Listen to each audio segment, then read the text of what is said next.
Podcast. Hey guys, welcome back to Content is Profit. Today is the first of a few episodes. We received this incredible newsletter package. I'm going to share a little bit here. Secret M from one of the partner podcasts in our network, Masters in Marketing. It's actually an internal show from HubSpot, run by the CMO and other incredible people. And it is packed, I tell you, packed with incredible insights. So in the next few episodes, what I'm going to be doing is I'm going to go through some of these trends, strategies, and kind of going through the list that they put together for all of us and see how it applies in the world of podcasting or content or you as an entrepreneur, of course. So I'm excited to go through this.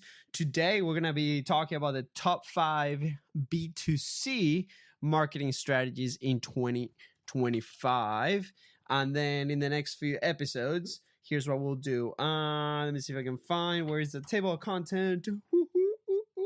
Yeah, we're going to be talking, obviously, strategy, team trends, content trends, AI trends.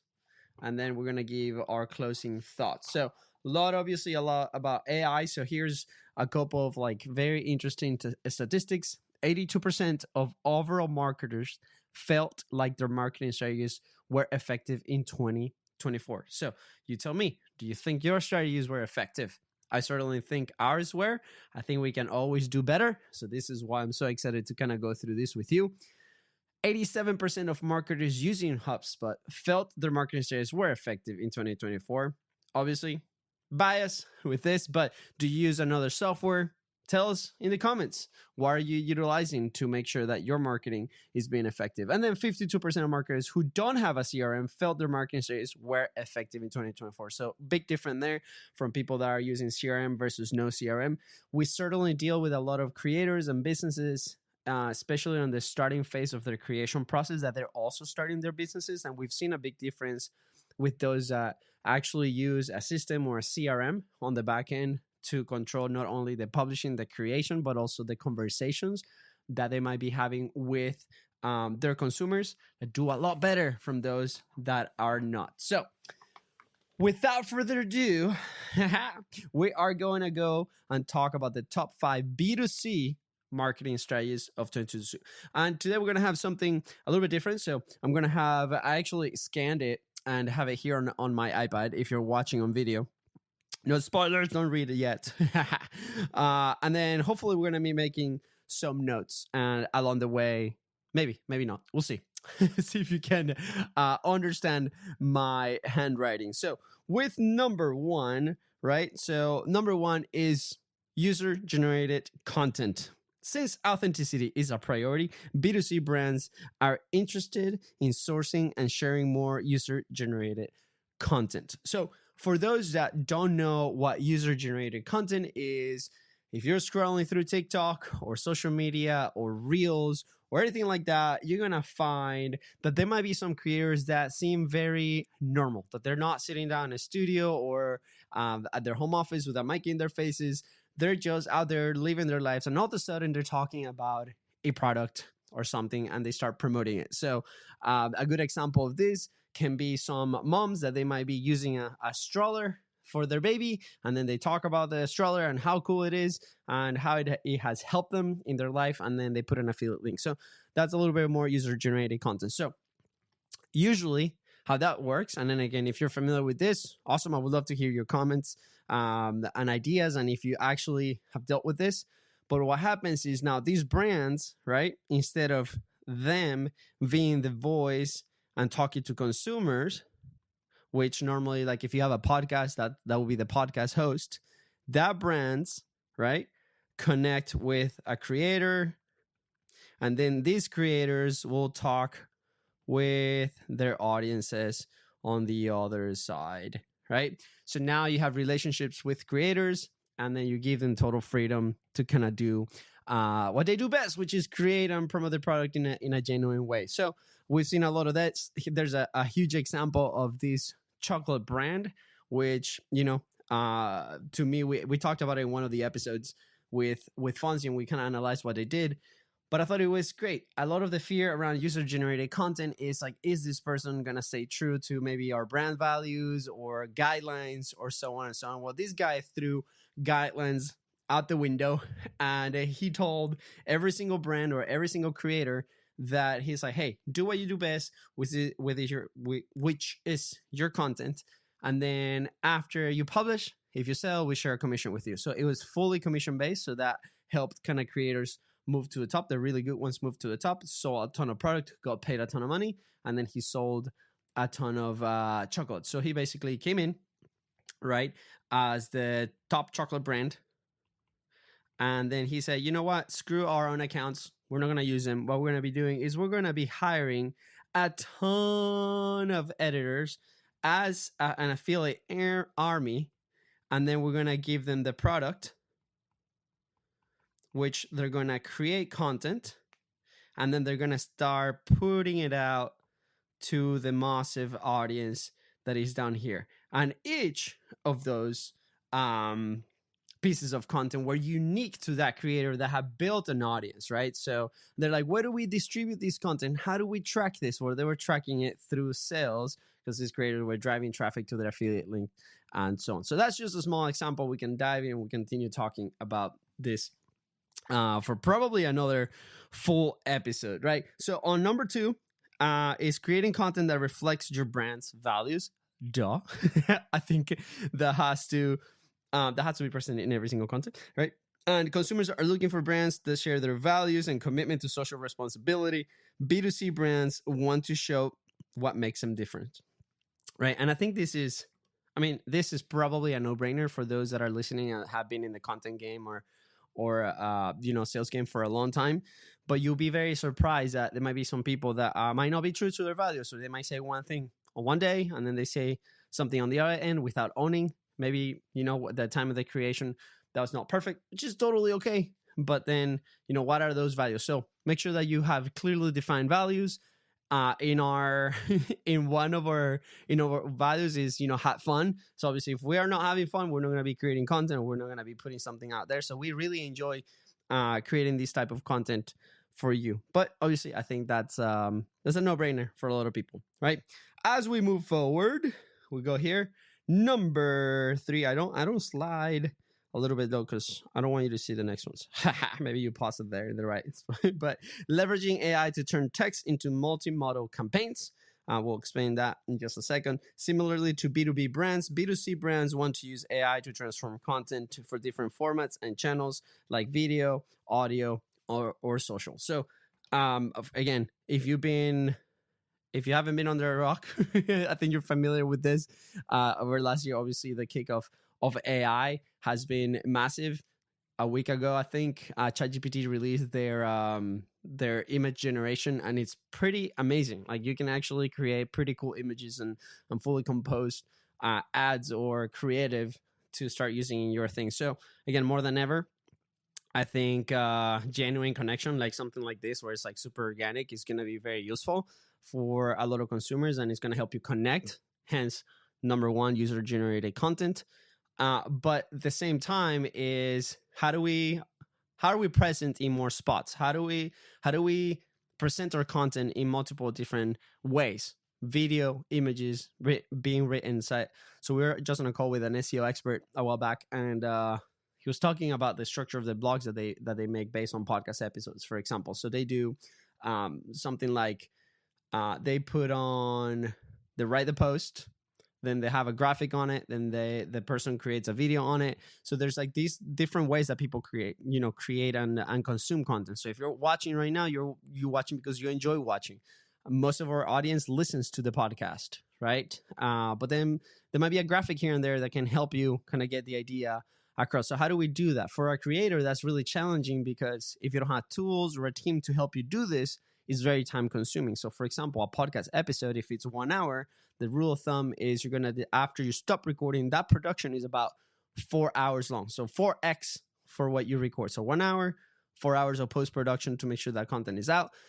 And then that's distribution. Then you have the copy. Then you have, hey, let's do a blog about this. So it's very, very time consuming. So what happens is now AI is helping you accelerate these things. And we have an incredible partner in a company like Capshow, for example. So if you record podcast episodes first, you feed your audio into that, and it's going to give you incredible ideas for social posts. It's going to craft an incredible description. It's going to craft an incredible blog. It's going to craft an incredible newsletter, and so on. So there's 1,000 tools. We've used maybe 900 of them.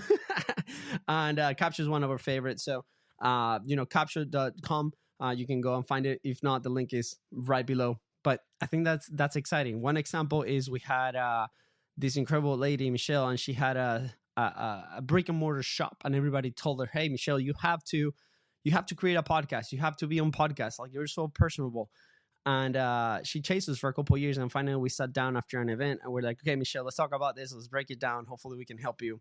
And turns out that she didn't really enjoy creating a podcast content. She didn't really enjoy being on a microphone. She didn't really enjoy the video aspect. She didn't have the equipment. So there's like a lot of friction to create a podcast. And what she ended up doing was she was already writing a newsletter, but she wasn't publishing it. It was almost like, she said it was almost like practice.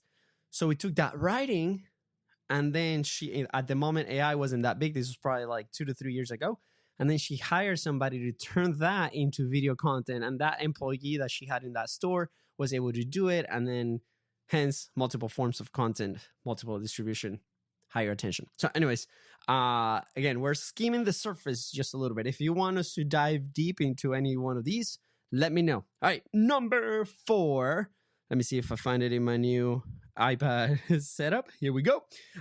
Number 4, we're going to go right here.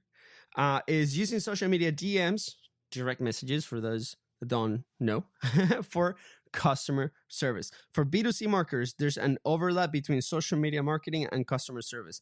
Brands want to streamline social service to improve the customer experience, right? So often we talk about how you focus so much on the sale, and then you're fulfilling, and then sometimes we forget that. But then that second part, the fulfillment part of the customer success, is also a great vehicle to retain your customers or to upsell them into a new service. I recently had this experience with trying to recover some footage from people in the studio, and I tried to find out like what software can help me recover this footage. Found 2 options. One of them did not respond any messages whatsoever. The other service was heavily into social media, and I actually communicated with one of their techs through their social media pages because the software was not working correctly in our machine. It wasn't doing what they promised to do. We paid. We're like, "Hey, please help us out." And they helped us entirely through that social channel.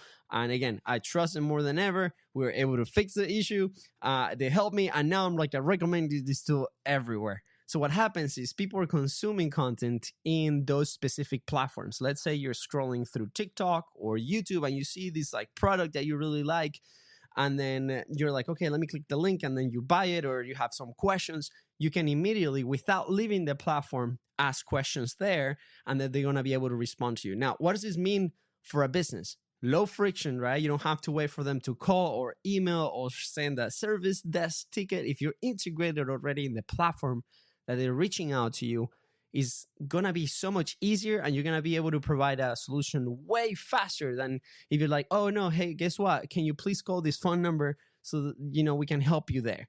So start thinking about ways on how can you improve that. And on our side too, like we receive messages on social media all the time, and we're like, perfect. Like we live there, we enjoy there. So now we got to pick which one. So are we on Facebook? Are we on Instagram? Are we on LinkedIn? Lately I've been on LinkedIn. So if you connect with me over there, I'm happy to chat. But I think that customer service that's integrated, as fast as, relevant to the consumer in the platform that they're communicating with you, is going to help you tremendously as you move forward with everything that you do in your business. So make sure that is part of your process.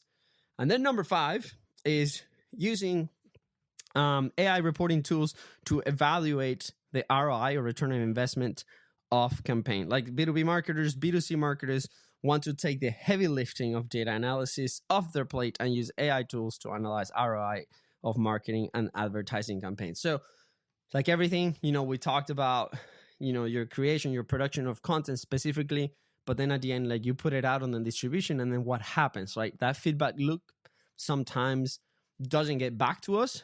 and it's really challenging making decisions on like how do we get better at giving the solutions to our audience. So obviously AI, like content creation, it will help you speed up the process. It will also help you analyze all these data. So the platforms YouTube, Facebook, Instagram, TikTok are going to give you some data. You can feed that data into, for example, ChatGPT or Gemini and be like, hey guys, can you please make sense of this data? I don't understand any of it. I want to see if our content is converting and at what rate and what are some recommended steps. And it's incredible the information that you get. That might be like a little bit of information, so then you can take it to your team. Or if you don't have a team, you can make decisions faster. Something that we did is like we recorded an episode kind of teasing the way that we started using YouTube advertising or promotions for our podcast. And it has been super useful because now that we have multiple data points, we're like, hey, we had these titles, we had these videos, we have this click-through rate, we have this average view per video, and then we have these total views. Can you spot a trend on this during this month that worked better than last month, for example? And then AI is going to give us an answer, and we can make decisions based on that. So lean in. Clearly, there's a theme on this analysis, I think, because obviously AI is a little bit hot, and encourage your team to start testing this. Recently, I heard from our friend Alex Ormoz's producer that they were testing a ton of AI functions, not only for podcasts but also for like their teams. Alex was sharing about this on their podcast, where like they encourage their team members to actually go and use AI and find new ways to make their work more effective. So can you challenge your team and do that, right? Like in what parts of your process can you do that? So nice, tight 5 B2C marketing strategies for 2025. What are the things that resonated with you? Do you like any of them? Do you agree with any of them? I would love to hear your comments. If you're watching on YouTube, put them right below. If you are listening on Spotify, send us a comment over there. Or if you want to send me an email, go to Luisda, Luisda @bizrose.co. Send it over there. We're happy to connect, which, by the way, on the 21st of April, if you're listening before that, we are going to starting a 17-day challenge of Find Your Voice in our Content is Profit group. You can go to businesscreator.club, sign up. That will give you an automatic buy-in into that. It's just $1 a month. We would love to help you. I'm excited. We've been working on this for a long time. And see you on April 21st. All right. Take care, guys.